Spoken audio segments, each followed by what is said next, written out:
Hi everyone, Duarte here from Mossy Earth. I'm one of the co-founders, and this month I will be answering your questions for our monthly Q&A of April.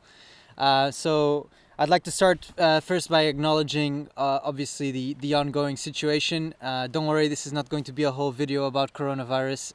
We've all had enough of those, so I want to bring you something different, obviously.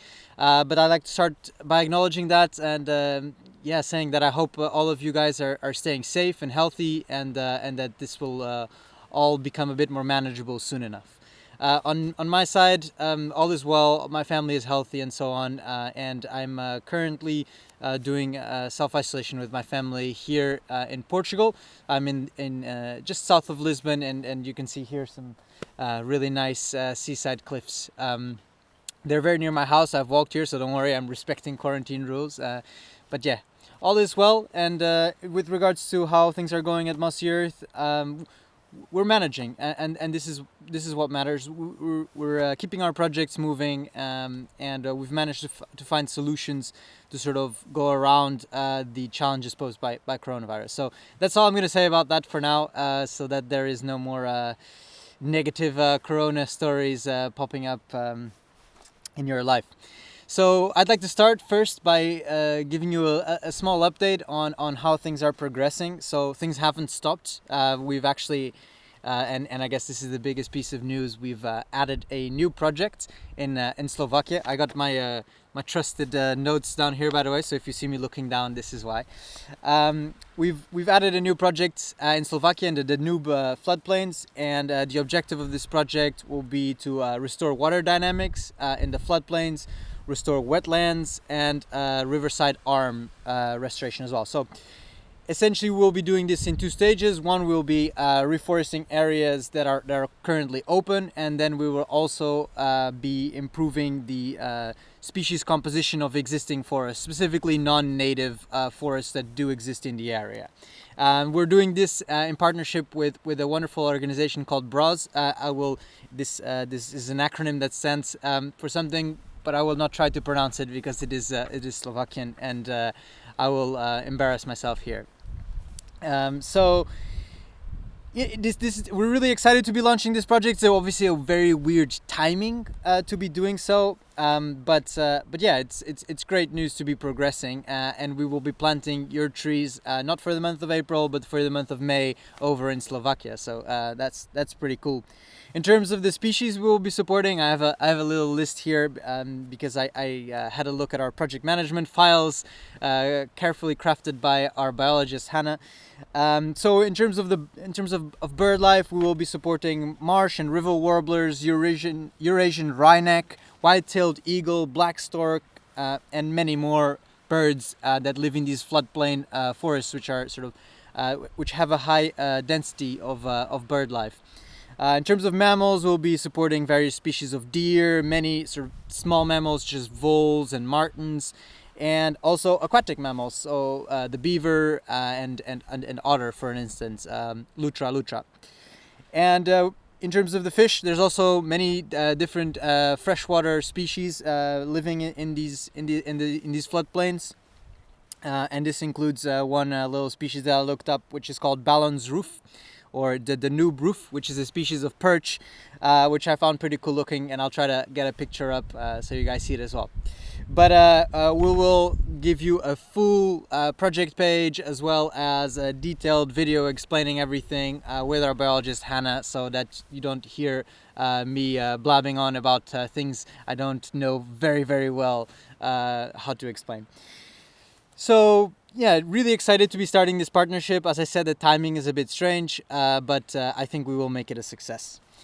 Then moving on, we also have news in the Carpathians, where we've been planting now for almost 2 years, which is really exciting. So for those of you that don't know this, there we are restoring areas that have been logged. So these are areas that are completely clear-cut right next to beautiful old-growth forests.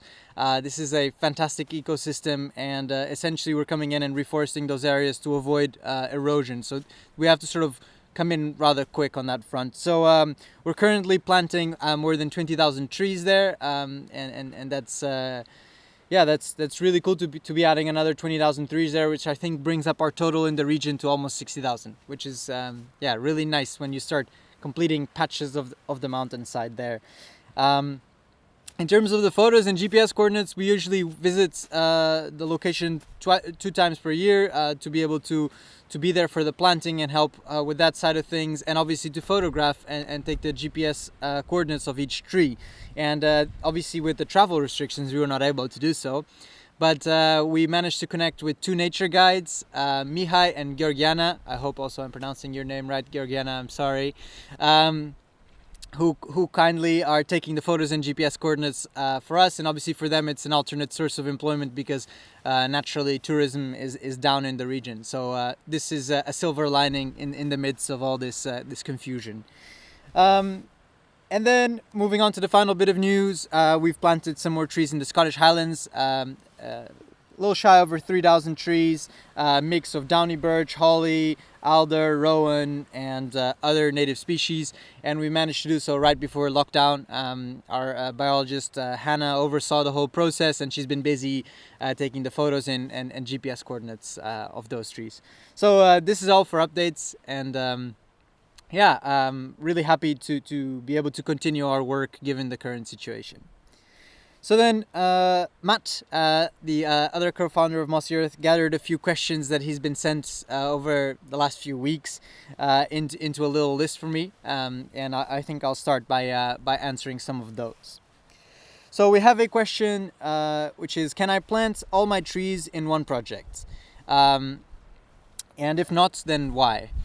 So here it's an interesting, this is a question that we've had a few times. Some people would like to plant specifically at one project, and this causes a couple of problems for us. There are 2 main reasons behind us wanting to plant in a lot of different places. One is each area has a different planting window. So obviously we want to try to plant our trees at the best time at each project. And if there are certain projects where maybe we can only plant once or twice per year in very narrow, maybe like 1 month windows. For instance, in the Carpathians, there's maybe 3 windows in spring and 3 weeks in spring and 3 weeks in fall where we can plant, for instance. So it would be hard to plant all the trees in spring that we need until next fall, or the other way around. So essentially, either we would not be sending you photos and GPS coordinates for your recently planted trees, or you would have to wait or we would have to plant them a long time in advance, which is logistically very complicated because we have to then predict how many members we will have and so on. And the way we've sort of decided to go about doing this is to try to get a mix of projects with different planting windows, to try to always have an area where we can plant our trees. And the other side is, diversity. If you're spreading your impact across many different projects, we think that is beneficial. It's a wider variety of species. Maybe it's also a bit more entertaining, and it also reduces risk. So in the unlikely case that something were to happen to one of the projects, there's still all the other projects where we'll plant trees, and I think this is also valuable to have. Will we be changing this in the future? Maybe. We might allow certain months members to choose between the trees, the projects where they want to plant their trees, for instance.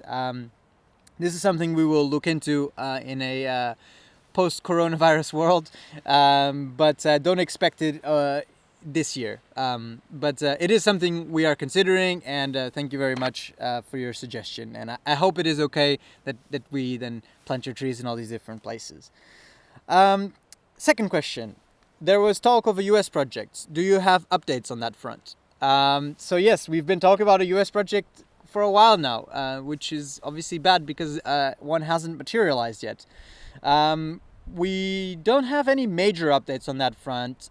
Currently, Hannah, our biologist, is busy at work researching new projects. And we have found some interesting possibilities in the US. So I would say this is something that we are working towards. I would hope to have something by the end of 2020, but I will not make any promises. This is something we really want to have naturally because we do have a lot of members in the US, so it's nice to have a project in the US as well. But it's something we still have to work on. With regards to a rewilding project, there's maybe scope to do so earlier.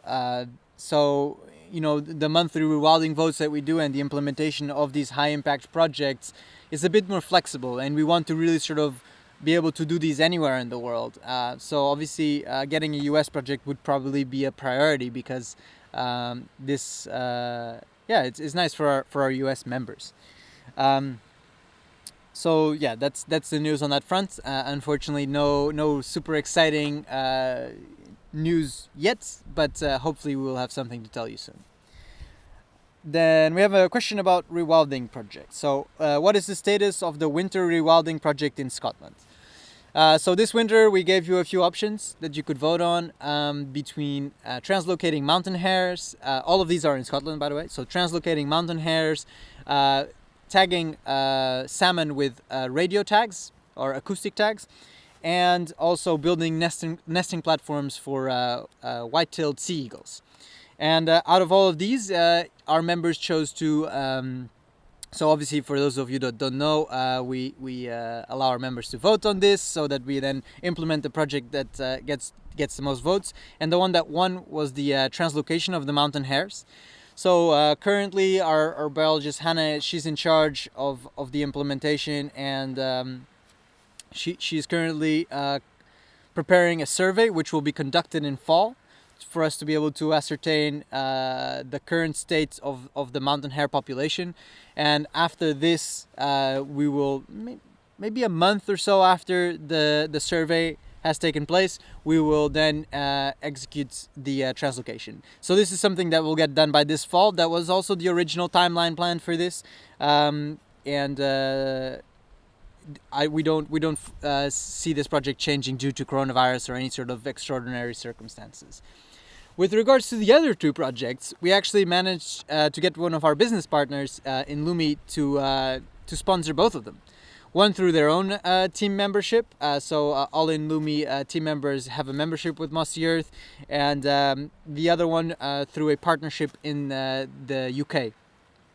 And both these projects, so the building of the nesting platforms and the tagging of the salmon will happen. The tagging of the salmon we've had to put on hold temporarily until restrictions ease up a bit in the UK.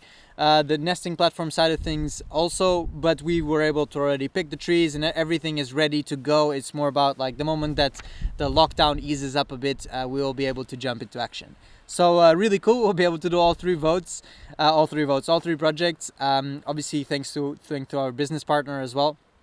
But yeah, that's the updates with regards to the winter rewilding projects.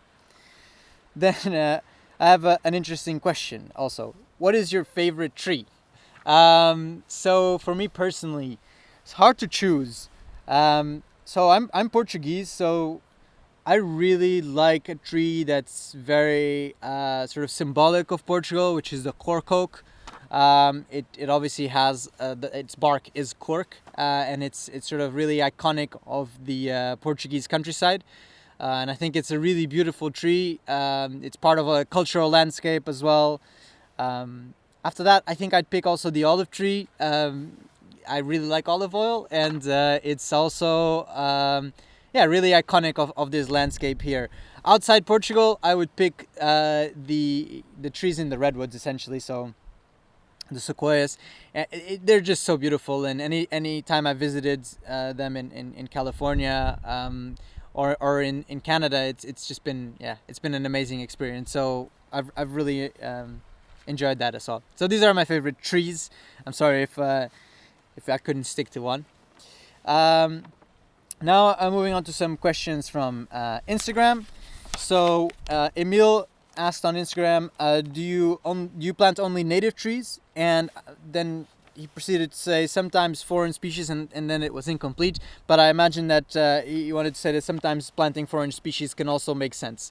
From a carbon retention perspective, there's some species that grow really fast that could be better for carbon capture. But naturally, we are not here in the business of capturing carbon. The focus of Mossy Earth is to restore wild ecosystems.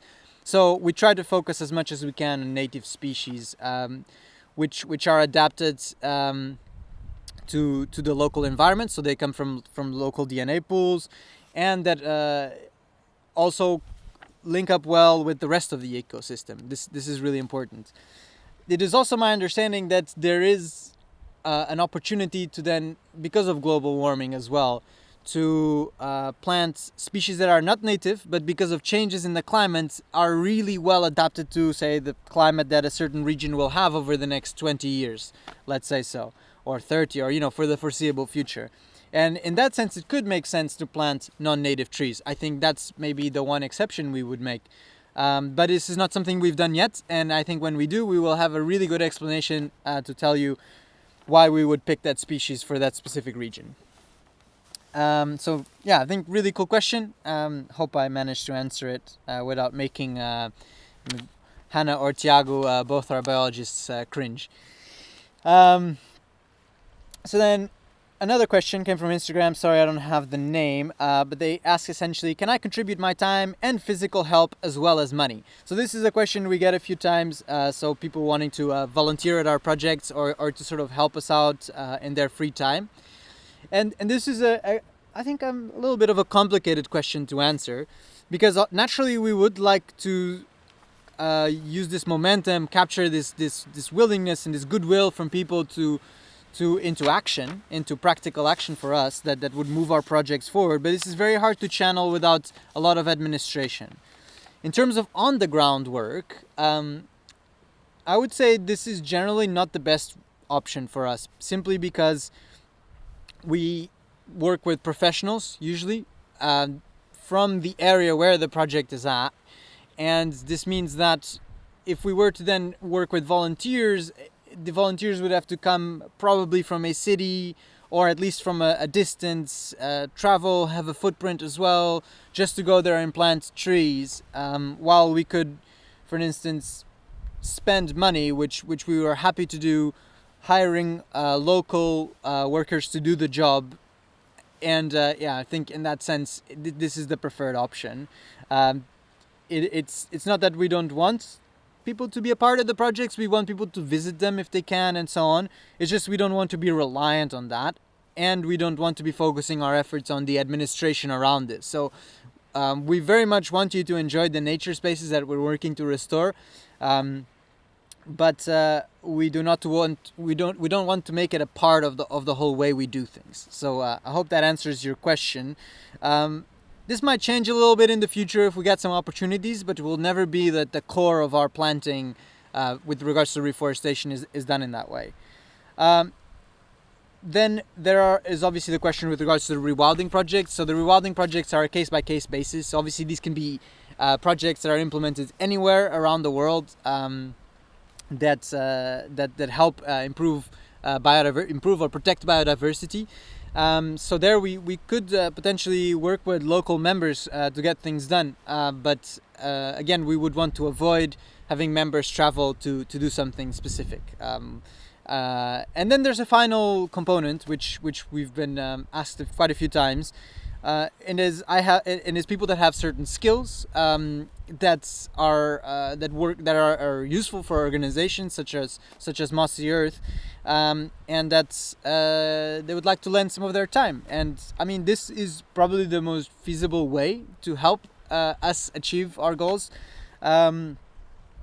I think it's still a little bit complicated, so it has to be very concrete. And we generally like to pay everybody that works with us. It's a good principle, I think, personally as well. So yes, if you have some spare time and would like to, say, volunteer your search engine optimization knowledge to us, this would be fantastic. But it's not in the nature of what we do. It's not part of the process for Mossy Earth. But yes, thank you very much. Obviously, the intention is fantastic. And I want to just finish that by saying that I think essentially the Mossy Earth membership is a fantastic contribution that you're making to restore wild ecosystems. And as far as we are concerned, that's all we want to ask of our members. And we want to really thank everybody who has a membership with us and enables that work. This is the mechanism by which we are able to do all these different things. Then we have a couple of questions from Outdoor Intrigue. There are ambassadors in Scotland as well. One of their questions is commercial forestry always a bad thing? No, absolutely not.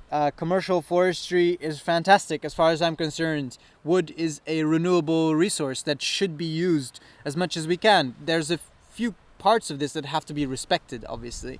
So I would highlight, obviously, no clear cuts. Try to keep a biodiverse forest, so not just a horrible monoculture that is devoid of life. So there must be a balance struck between nature and these productive forests, which I think is very, very possible to be achieved, specifically in the buffer areas around core native species or core wilderness areas, if you will. So I think they're a part of our landscape. We should have more and more of it. Wood is a fantastic renewable resource that also helps capture carbon. Yes, so I'm very much in favor of commercial forestry. I just think we have to be very careful how it's done. So I'm not a big fan of monocultures. I'm definitely not a fan of cutting old growth forests. And I think it can be done in a balanced way. And there's many people doing it in a very balanced way.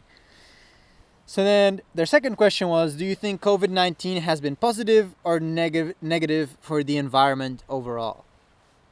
I think this is a bit of a tricky question. It's a bit complex because obviously we've all stopped a bit, right? So less carbon going into the atmosphere. Nature can go do its thing, like you see elephants roaming Indian villages, and you see, dolphins going back to the canals in Venice and all these different things. I'm a big believer that technology is going to be probably the biggest thing that helps solve climate change. And for that, stopping our economies is probably not the greatest thing. Like, we need to pass through this sort of we're sort of stuck in the middle right now. We're not efficient enough yet to support this population that we have. But we can also not go back to like living in the Stone Age. So essentially we have to jump forward, and that jump can only be achieved through technology. And I think big economic collapse will be bad. I think there's no other way to say that. Obviously, this is not even talking about the health implications of all of this, but yeah, I don't think it's a great thing.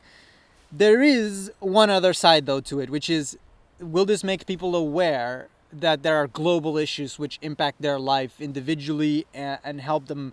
There are a lot of parallels between this pandemic and what global warming is. It's a huge international problem that affects us all individually, and maybe that will flick the switch for some people and make them understand and comprehend a bit better how global warming and climate change in general might affect them. So we've gotten quite a few emails as well from members and possible future members letting us know that, or talking about these parallels. So that's definitely something I see. Whether it's good or bad, I don't have a conclusion. I think we will have to see with regards to the environmental issues.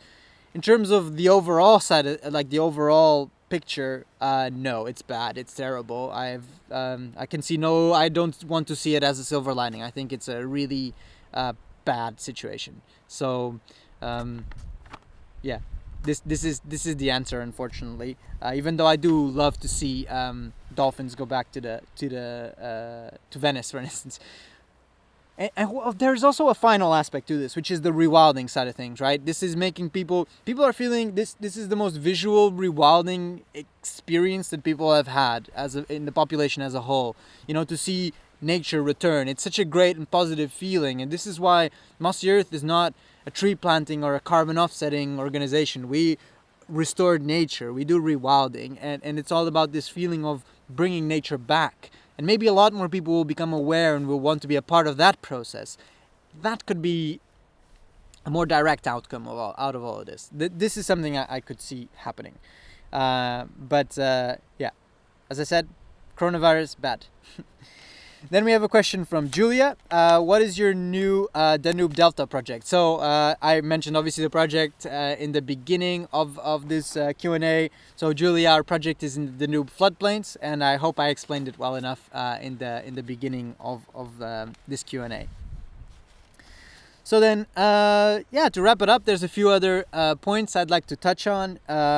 So over the next few months, we are going to be working a lot also in internal processes while we're still obviously ongoing. Our impact on the ground is ongoing, but we will be working a lot on internal processes. This includes a bit of a recalibration of where we want to go. We will be phasing out certain things such as carbon offsetting, like where you go and say how many hours you've flown or something like this, and moving more towards having the membership as the core focus of what we do, so we're not as scattered, and also putting more and more emphasis on the rewilding side of things. For us, that's the most important part of what we do, is bringing nature back. We view Mossy Earth as a membership that restores nature.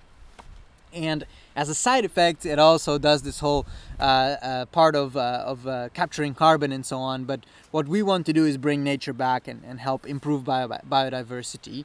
And you will see over the next few months, we will be sort of recalibrating a little bit the membership to reflect this. We will be redesigning some aspects of our platform. And hopefully over the next 6 months, we'll be increasing the frequency and the scope of our rewilding interventions, as well as how we report them to you and how you get to vote on them and the decisions you get to make and so on, because we very much want Mossy Earth to be this interactive nature restoration experience. So this is something that's going to be coming up over the next few months, and that I wanted to highlight as something to look forward to. In maybe June, July, a big revamp across Mossy Earth. And yeah, I think on that note, I just want to finish by saying I hope you're all staying safe. I hope you're all well. I hope we can all go back to normal soon. And I want to give a really big thank you to all of you guys who have a membership with us and have kept your membership, even if I'm sure you're all being financially affected by this shitty, I can swear, it's our podcast, by this shitty situation. I really want to thank all of you for continuing your membership. A lot of people have actually emailed us to say, hey, I'm a bit financially hit by this. I'd like to pause my membership. And we're really a big thank you that people actually let us know, and they say, okay, the moment this stops, we will get back. And then we've had a lot of members also say, hey, you guys are probably having maybe some other members that have issues, or they can't keep their contribution to Mossy Earth. I want to double, triple, quadruple, quintuple my membership. We had a lot of people message us about that, and yeah, we really want to thank the people who've done so as well. So in terms of how you can help us during this period, if you have a friend, a family member that is looking to make a positive impact in nature, that would like to be a part of this experience that you already have with Mossy Earth, we'd love if you could share Mossy Earth with them, and maybe through your referral code have them become a member. We'll plant some extra trees for you and for them, and we will increase our impact together. So again, a big thank you, and please stay safe, and I look forward to updating you again next month. Cheers!